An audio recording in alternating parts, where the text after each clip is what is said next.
राधे राधे दोस्तों, जय श्री कृष्णा। दोस्तों, श्री कृष्ण कहते हैं, अपराध वो भावना है जिसके कारण संसार में सदा दुख ही व्याप्त रहता है।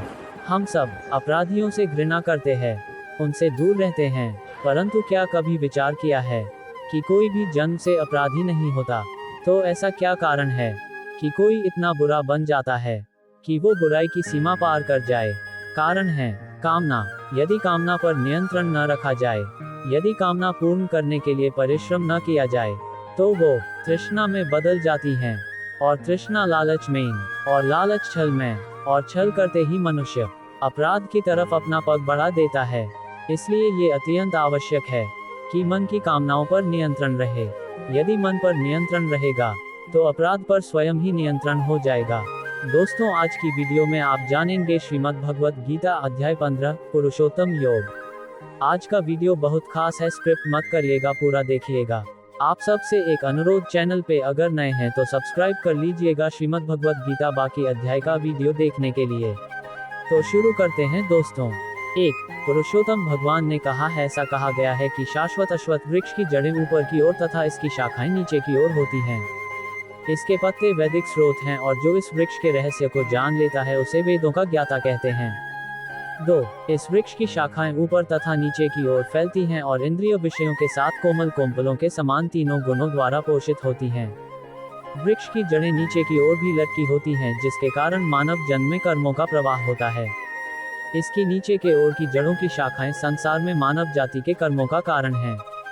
3.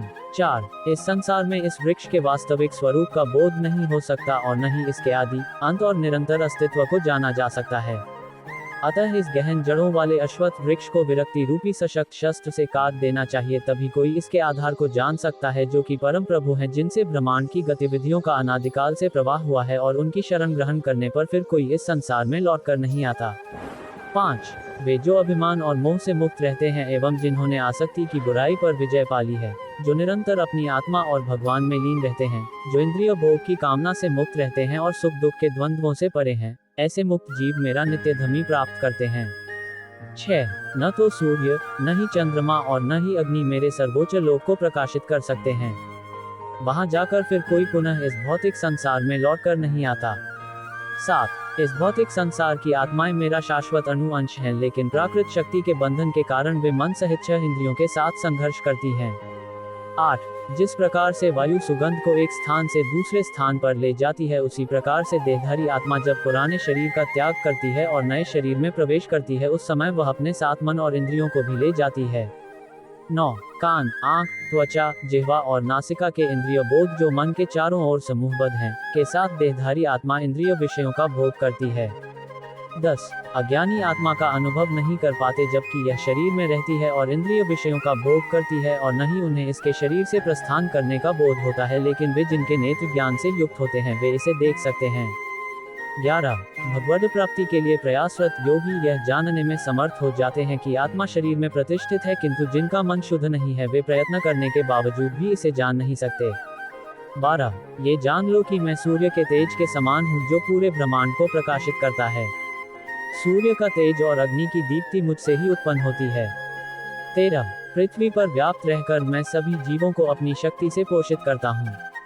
चंद्रमा के रूप में मैं सभी पेड़ पौधों और वनस्पतियों को जीवन रस प्रदान करता हूँ। 14. मैं सभी जीवों के उदर में पाचन अग्नि के रूप में रहता हूँ, भीतरी श्वास और प्रश्वास के संयोजन से 4 प्रकार के भोजन को मिलाता और पचाता हूँ। 15. मैं समस्त जीवों के हृदय में निवास करता हूँ और मुझसे ही स्मृति, ज्ञान और विस्मृति आती है।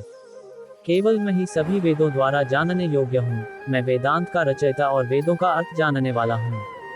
16. सृष्टि में 2 प्रकार के जीव हैं, क्षर और अक्षर। भौतिक जगत के सभी जीव नश्वर हैं और मुक्त जीव अविनाशी हैं।